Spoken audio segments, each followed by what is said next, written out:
কালিয়াকৈরে বিএনপির নতুন সদস্য সংগ্রহ ও পুরাতন সদস্য নবায়ন ফর্ম বিতরণ অনুষ্ঠিত। মাহবুব হাসান, স্টাফ রিপোর্টার।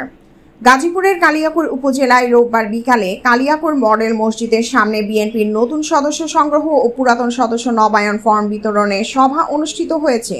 সভায় গত 14 জুন উপজেলা ও পৌর বিএনপির কমিটি গঠন নিয়ে নেতাকর্মীদের মধ্যে যে ক্ষোভ রয়েছে তা নিরসনের জন্য সভায় আলোচনা করা হয়েছে। গাজীপুরের জেলা আহ্বায়ক কমিটি ও কেন্দ্রীয় কমিটি, কালিয়াকৈরের সিনিয়র বিএনপি নেতাদের নিয়ে বিতর্কিত আহ্বায়ক কমিটি নিয়ে সকলের মতবাদ নিয়ে সমাধানের আশ্বাস দেওয়া হয়েছে।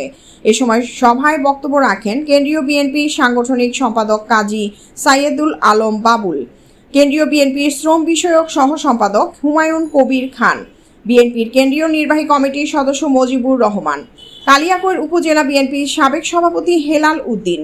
এছাড়া উপস্থিত ছিলেন সাবেক উপজেলা বিএনপির সাংগঠনিক সম্পাদক অ্যাডভোকেট কামরুল ইসলাম, সাবেক পৌর বিএনপির সিনিয়র যুগ্ম সম্পাদক ও 4 নং মৌচাক ইউনিয়নের 5 নং ওয়ার্ড মেম্বার মোহাম্মদ দেলোয়ার হোসেন নেতৃবৃন্দ সহ সর্বস্তরের জনগণ।